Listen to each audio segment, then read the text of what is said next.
Pemirsa, kita awali informasi pagi ini diduga akibat korsleting listrik. Sebuah gudang ekspedisi di area pergudangan Jalan Pesing Poglar, Cengkareng, Jakarta Barat ludes terbakar. Tidak ada korban jiwa dalam peristiwa tersebut.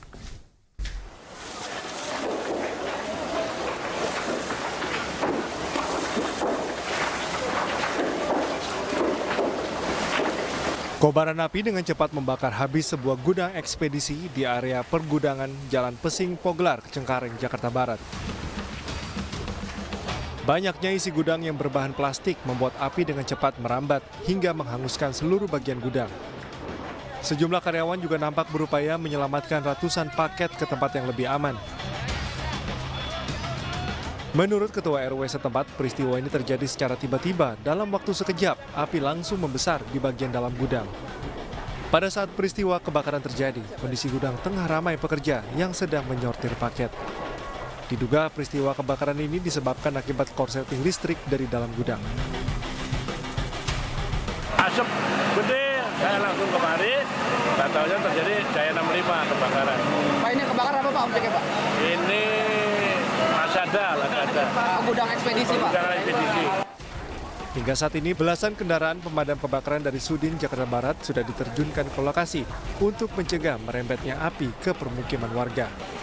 Dari Jakarta, Miftahul Gani, iNews melaporkan. 4 unit rumah semi permanen terbakar. Kebakaran itu diduga akibat korsleting listrik.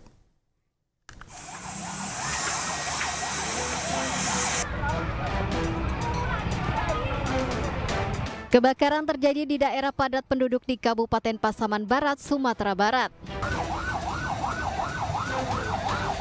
4 rumah ludes terbakar akibat kobaran api yang diduga berasal dari korsleting listrik.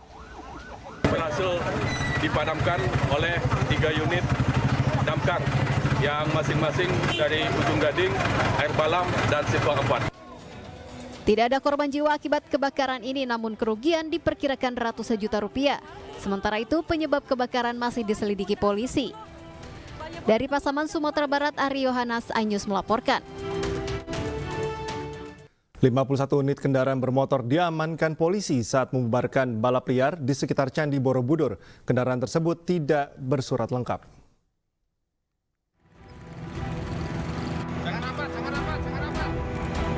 Tim gabungan dari Polsek Borobudur dan Polresta Magelang membubarkan balap liar di Jalan Medang Kamulang, Kecamatan Borobudur, Jawa Tengah. Setelah diperiksa, para pelaku balap liar dikawal untuk ke Polsek Borobudur sambil menuntun sepeda motor mereka. Di Polsek, satu persatu kendaraan diperiksa surat dan kelengkapannya. Hasilnya sebanyak 51 kendaraan sepeda motor tidak memenuhi standar, mulai dari kelengkapan surat hingga kelengkapan spare part. Lakukan tindakan kepolisian terkait dengan balapan itu. Kemudian banyak kendaraan yang kita jaring pada sore hari ini, kemudian nanti kita lakukan tindakan tilang dari lalu lintas. Nanti kendaraan ini kita tahan, bisa diambil setelah melaksanakan sidang tilang. Operasi balap liar dilakukan karena laporan dari masyarakat. Sebelumnya polisi juga sudah mengedukasi, namun tidak digubris pelaku. Dari Magelang, Jawa Tengah, Puji Hartono, iNews melaporkan.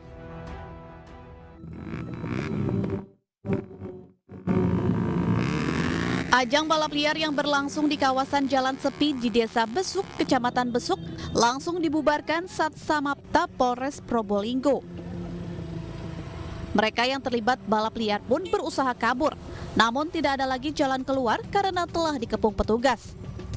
Alhasil, sekitar 50 unit sepeda motor yang menyalahi aturan diamankan. Razia balap liar berawal dari laporan masyarakat. Lantaran jalan sepi Desa Besuk kerap digunakan remaja balap liar menjelang buka puasa. Polisi pun menghimbau kepada para orang tua agar memperhatikan aktivitas anak dalam berkendara motor. Apalagi jika terlibat ajang balap liar sebab sangat meresahkan serta membahayakan pengguna jalan lainnya. Dari Probolinggo, Jawa Timur, Hana Purwadi, iNews melaporkan. Pemirsa, ketersediaan modal dan pendidikan tinggi bukan syarat mutlak untuk menjadi entrepreneur yang sukses. Hal itu dibuktikan oleh Encih. Encih sukses berbisnis keripik singkong setelah mengolah potongan singkong sisa produksi tape milik saudaranya. Menjelang hari Lebaran tahun ini, produksi keripik singkong Encih mengalami peningkatan lebih dari 100%.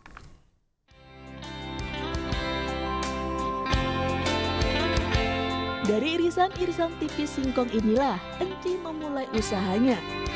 Berawal dari potongan kecil singkong sisa produksi tape, wanita yang hanya tamat SMP ini kini sudah mampu mengolah 3 ton singkong setiap minggunya. Keripik singkong ini dijual dengan kemasan 400 gram seharga Rp11.000. Selama 1 minggu saya produksi 3 ton. Nah produksi 3 ton itu dalam 1 minggu sekitar 10.000 bungkus. Nah dalam 10.000 bungkus itu penghasilan bersih saya selama 1 minggu itu 6 juta. Sekitaran 6 jutaan. Permintaan yang terus meningkat membuat Enci harus menambah produksi keripik singkongnya. Karyawan harus ditambah dan tempat produksinya pun harus diperluas. Waktu awal ngambil kredit itu saya sekitar 20 juta itu untuk modal pembuatan pabrik, untuk juga belanja singkong gitu. Nah yang kedua buat lebih banyak lagi produksi ya saya mengambil modal lagi ke BRI. Bisa mengambil kembali fasilitas pinjaman KUR, yang pasti kita lihat historikalnya dan juga penggunaan KUR itu tepat sasaran, artinya digunakan untuk usahanya, tidak untuk kebutuhan konsumtifnya. Tentunya pasti kita bisa berikan fasilitas KUR sampai dengan maksimal sesuai dengan ketentuan yang terbaru sekarang. Pada bulan Ramadan ini, pesanan keripik singkong Enci meningkat 100%. Warga desa Nangerang, Kabupaten Bogor ini harus mengolah 6 ton singkong setiap minggunya dengan penghasilan bersih Rp12 juta. Dari Kabupaten Bogor, Jawa Barat, Yunaldi Libra, iNews melaporkan. Pemirsa, jelang pelaksanaan ibadah Haji 1445 Hijriah terungkap 5 tantangan bagi petugas penyelenggara ibadah Haji Arab Saudi. Salah satunya penanganan calon jemaah haji saat ibadah.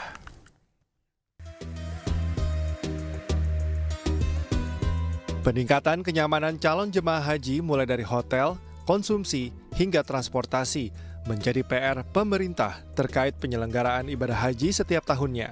Dalam rangka meningkatkan pelayanan terhadap calon jemaah haji lansia, Ditjen Penyelenggaraan Haji dan Umroh pun telah menyiapkan sejumlah terobosan kebijakan.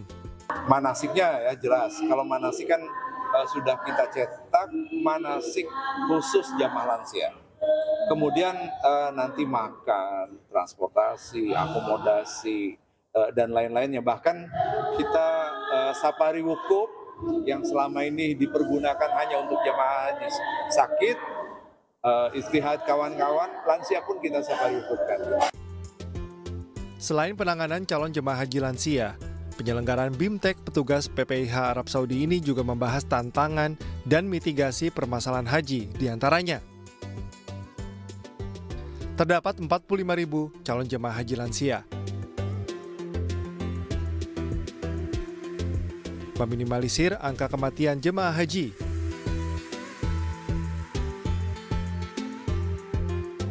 Pemindahan 9 maktab dari Mina Jadid ke Muaishim. Ibadah haji berlangsung di musim panas. Cuaca berkisar 47 hingga 50 derajat Celcius. Kelancaran dan ketepatan jadwal bus di Al-Musna oleh masyair. Untuk memudahkan calon jemaah haji mengenali petugas, Arsad meminta agar petugas haji selalu memakai seragam dan siap siaga 24 jam. Dari Jakarta, Suhud Nurfadli, iNews melaporkan.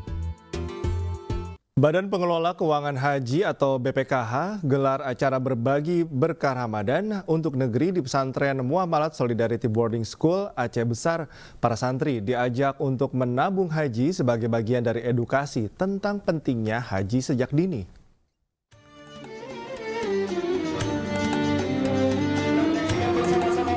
Badan Pengelola Keuangan Haji atau BPKH gelar silaturahmi dan buka puasa bersama santri di pesantren Muamalat Solidarity Boarding School Aceh Besar Aceh.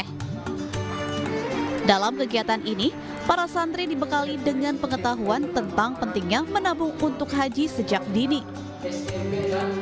BPKH terus mendorong para santri agar bisa mengatur keuangan untuk haji.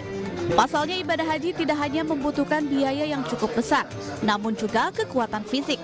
Oleh karenanya, penting bagi santri agar dapat mendaftar haji sejak muda.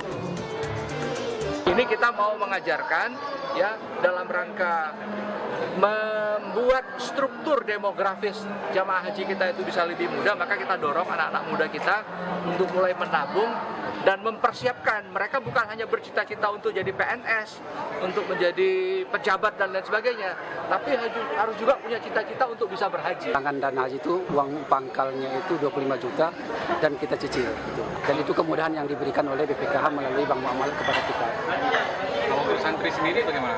Ini baru kita sosialisasikan untuk hari ini dan alhamdulillah dapat dukungan juga dari Bank Muamalat untuk kita sosialisasikan kepada santri kita.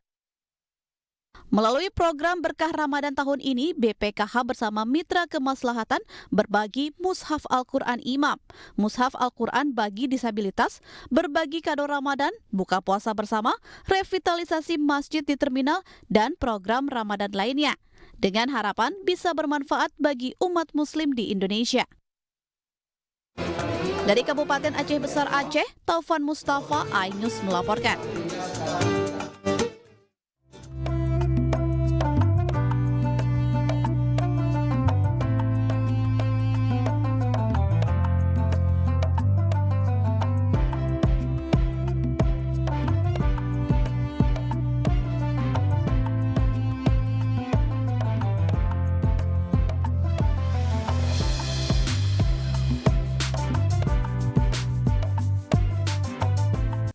Ya pemirsa, Anda kembali di iNews Pagi bersama saya Yasmin Natania. Pemirsa, seorang relawan Anies Muhaimin menurunkan paksa bendera Partai Nasdem di markas Timnas Amin Jakarta. Dirinya kecewa dengan Partai Nasdem yang menerima hasil Pilpres 2024.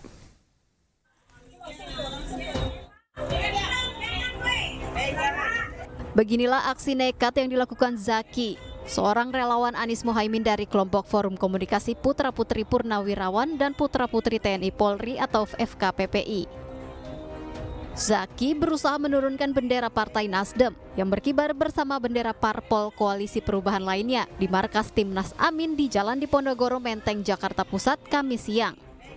Upaya tersebut sempat dicegah oleh relawan lainnya hingga bendera Partai Nasdem sempat dibiarkan menggelantung setengah tiang. Zaki sengaja menurunkan bendera tersebut lantaran kecewa dengan sikap Partai Nasdem yang menerima hasil Pilpres 2024 dan mengucapkan selamat kepada pasangan Prabowo Gibran. Dia pun menuding sikap Partai Nasdem sama saja dengan bergabung bersama para pelaku kecurangan pemilu.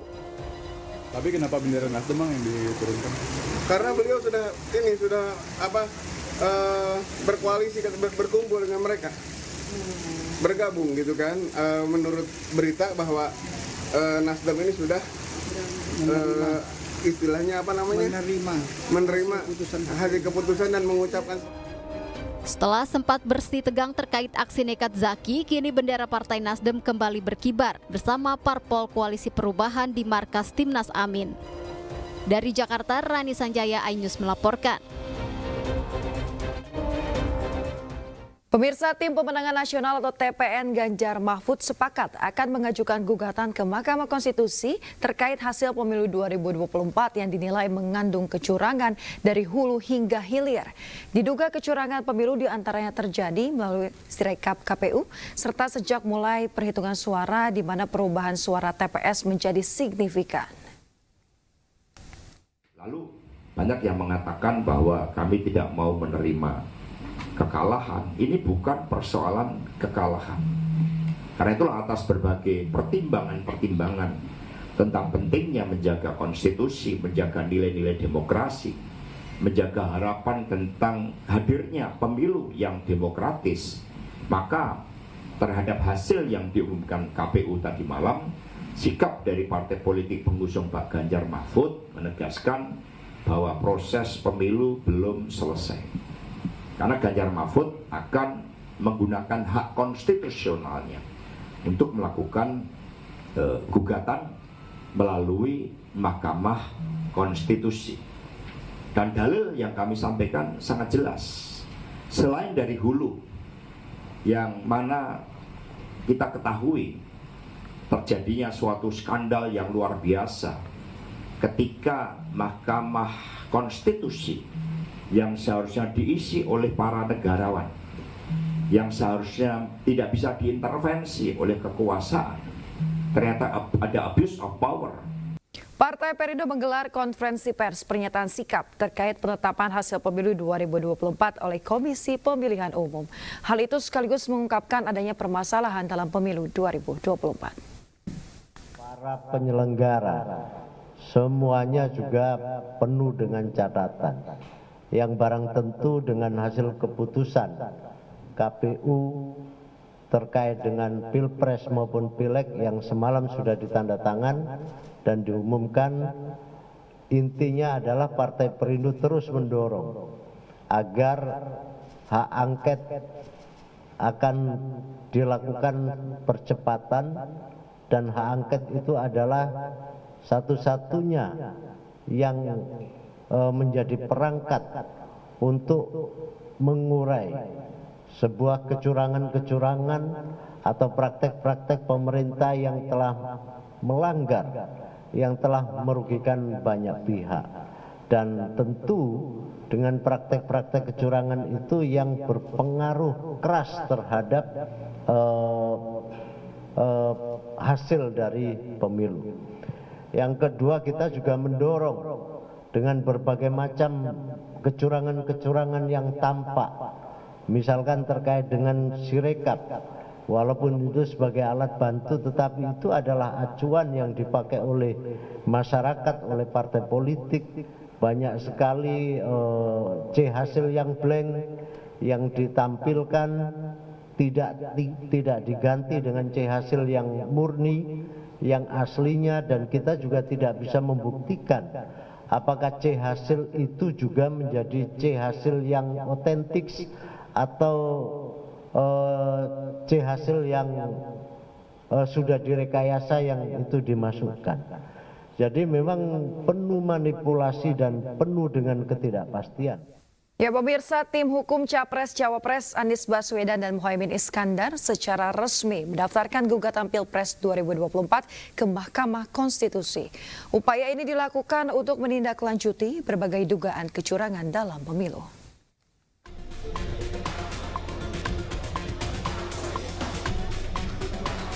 Tim Hukum Nasional Calon Presiden dan Calon Wakil Presiden nomor urut 1 Anies Baswedan, Muhaimin Iskandar secara resmi telah mendaftarkan gugatan Pilpres 2024 ke Mahkamah Konstitusi hari ini.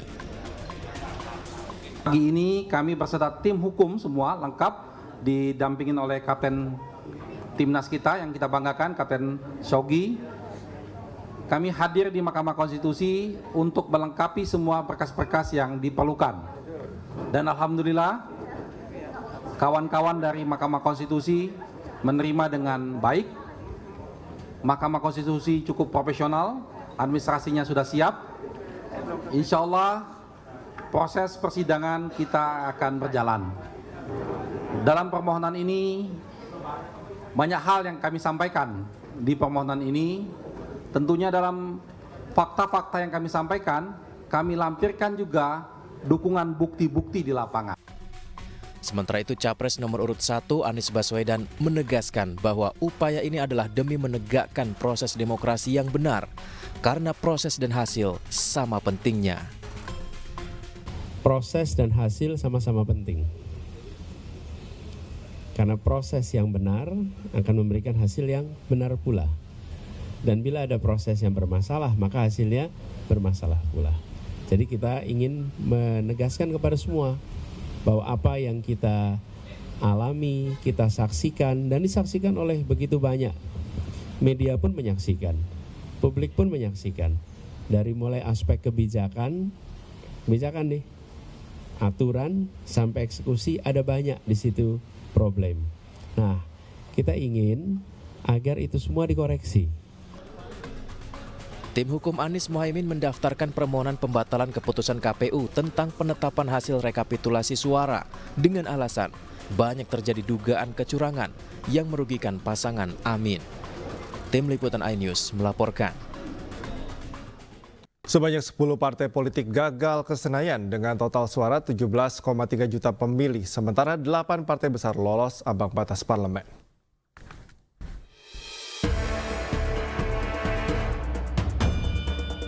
Komisi Pemilihan Umum telah mengumumkan hasil pemilu legislatif 2024. Sebanyak 8 partai dinyatakan lolos ambang batas parlemen, 4% dan lolos ke Senayan.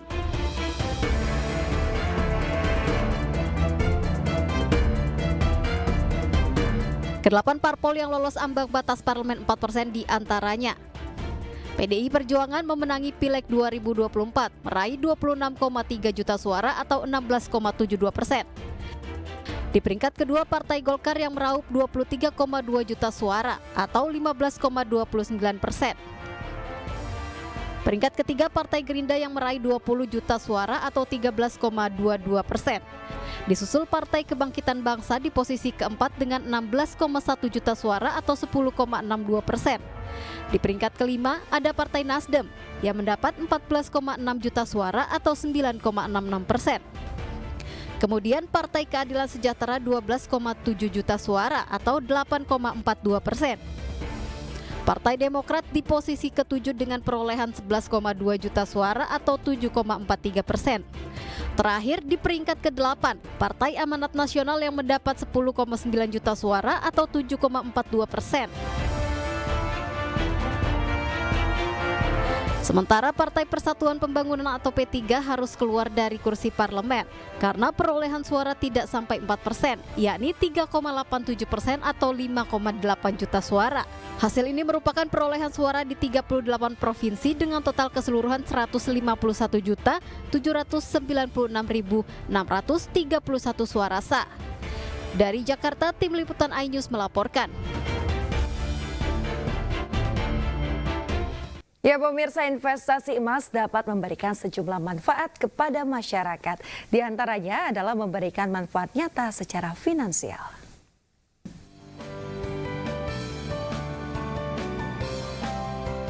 PT Pegadaian Persero melakukan penyerahan grand prize berupa emas 500 gram pada program Pegadaian Point periode 1 2023 kepada nasabah terpilih.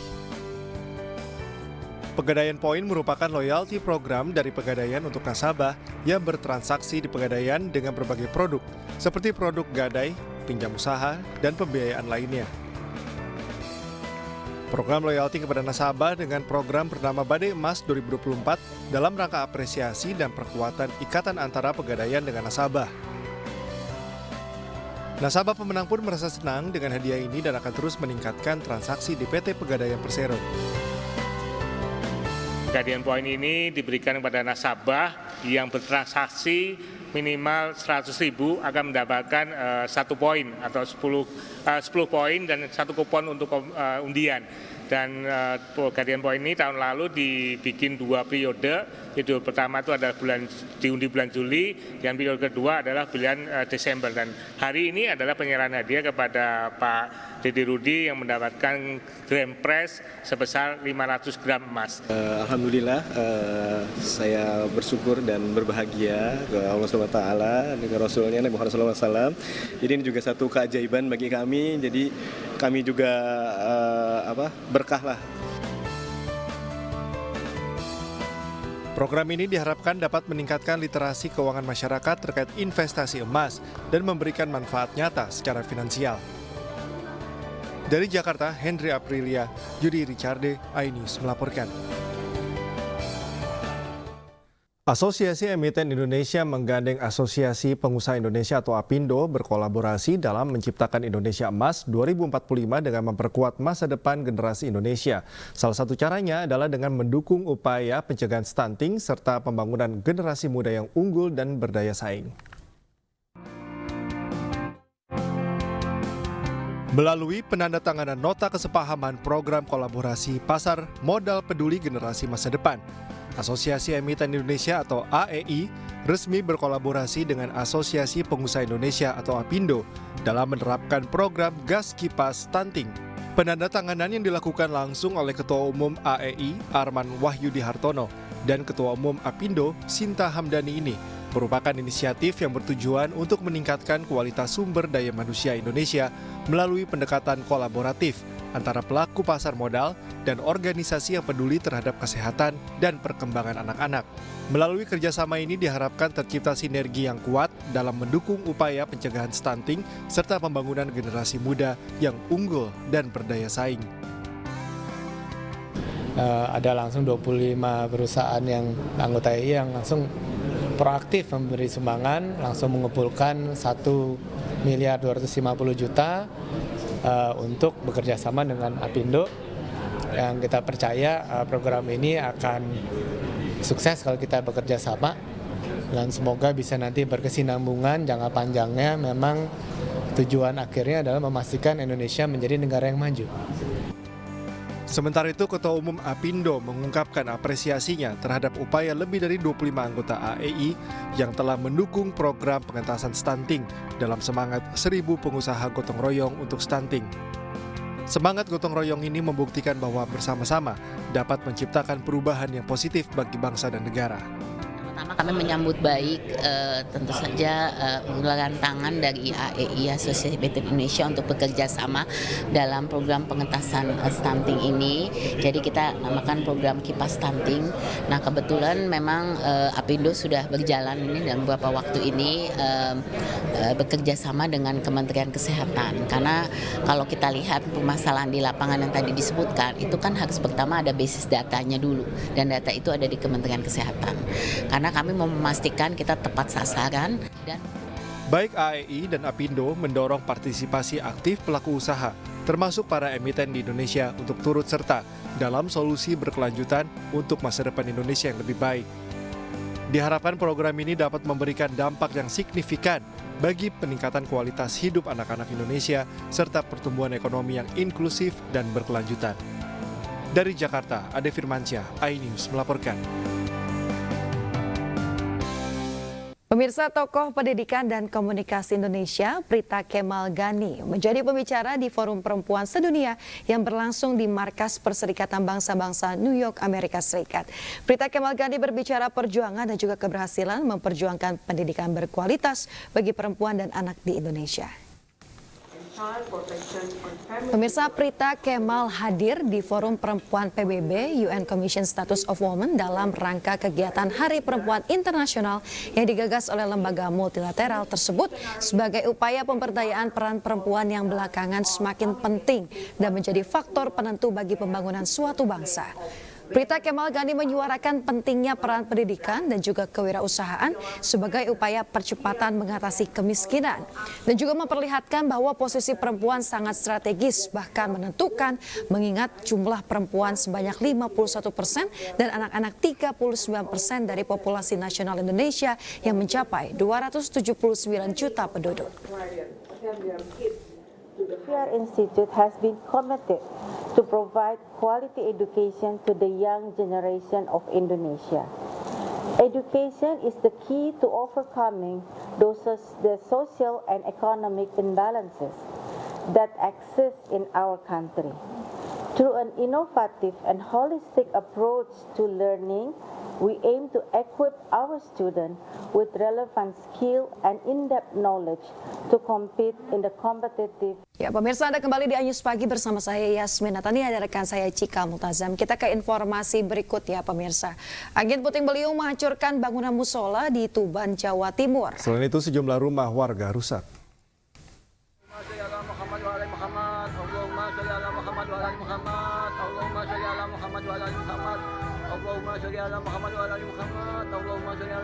Inilah detik-detik terjadinya angin puting beliung yang menerjang Desa Karangtinoto, Kecamatan Renggel, Kabupaten Tuban, Jawa Timur. Angin puting beliung berawal dari tengah sawah kemudian menerjang salah satu musola milik warga setempat. Terjangan angin puting beliung menyebabkan bangunan musola ambruk. Musola yang terbuat dari kayu tersebut hancur dan hanya tersisa puing-puingnya saja. Bu, ini yang ambruk ini bangunan apa, Bu? Bangunan musola. Ini kenapa ini? Kena angin puting beliung. Dari sawah ini puter-puter langsung ke sini. Beruntung tidak ada korban jiwa akibat puting beliung ini, namun terjangan angin puting beliung membuat warga trauma. Dari Tuban, Jawa Timur, Pipit Wibawanto, iNews melaporkan. Pemirsa, aktivitas penambangan batu bara ilegal di Berau, Kalimantan Timur kian meresahkan. Selain semakin terang-terangan, aktivitas penggalian batu bara itu diduga telah merambah hutan penelitian dengan tujuan khusus.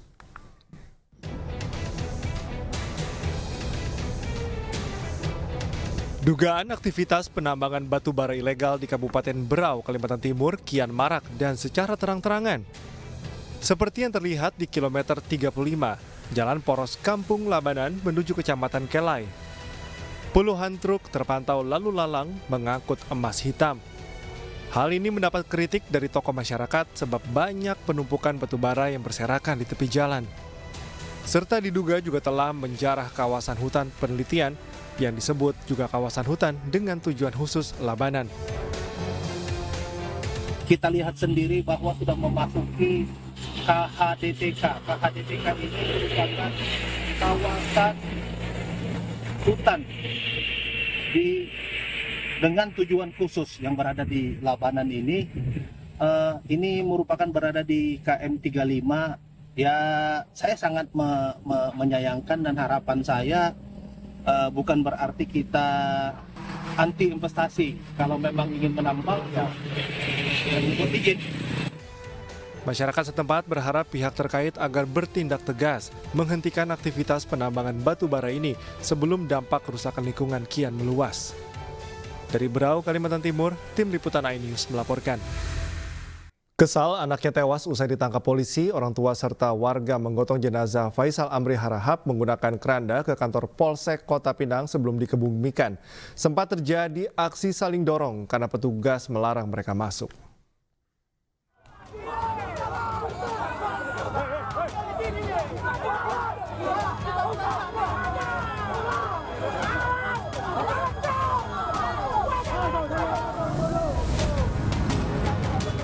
Keluarga bersama masyarakat menggotong jenazah Faisal Amri Harahap.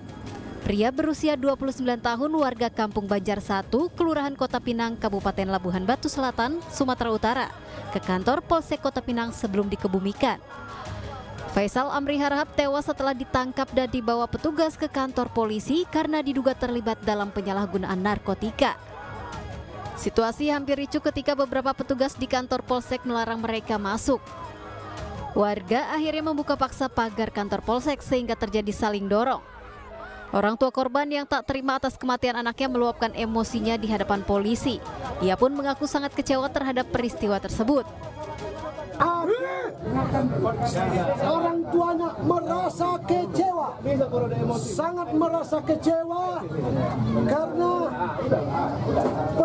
pelayanan polisi di sini hanya minta air minum tadi malam minta dikasih, hanya menanya saja, menanya tentang di mana ham.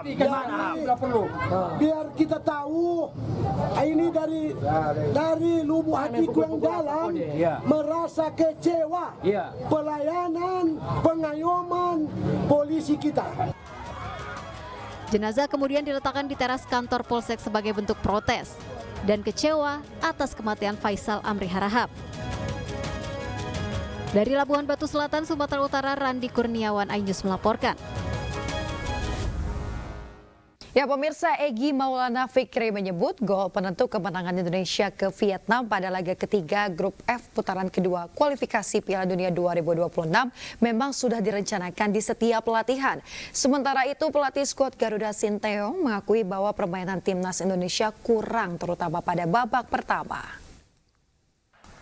Ya bagi saya kita emang udah dilatih untuk set piece, lemparan ke dalam Arhan juga kita emang udah dilatih posisi di mana. Jadi ya itu emang udah direncanakan oleh pelatih. Ya saya rasa kita harus punya lebih motivasi tinggi daripada hari ini karena ini juga salah satu langkah kita untuk ke Piala Dunia. Teman-teman semua kerja keras dan saya harap next game kita bisa lebih kerja keras lagi. 전반전은 뭐 그렇게 나쁜 경기는 아니었지만 우리가 선수들이 새롭게 처음으로 경기를 하다 보니까 우리가 원하는 플레이를 좀 하지 못했고 그렇죠. 후반전에 시간이 지날수록 우리 선수들이 손발이 잘 맞아.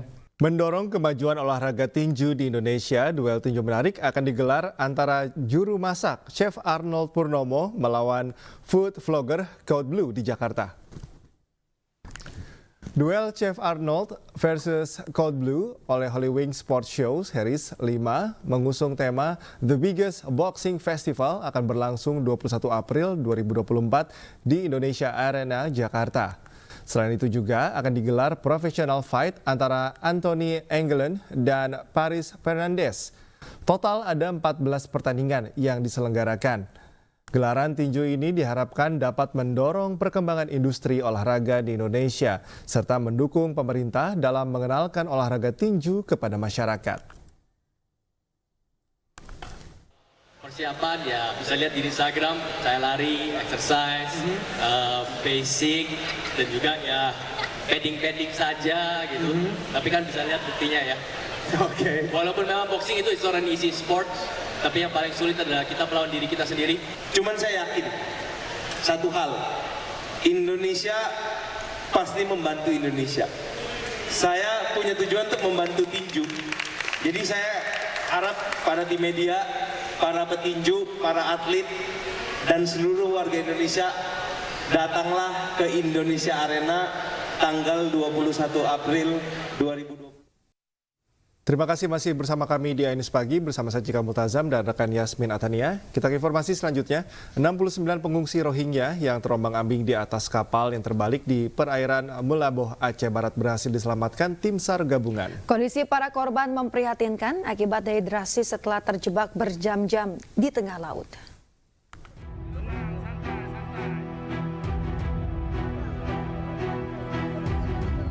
Tim SAR gabungan menyelamatkan kapal yang mengangkut puluhan warga Rohingya.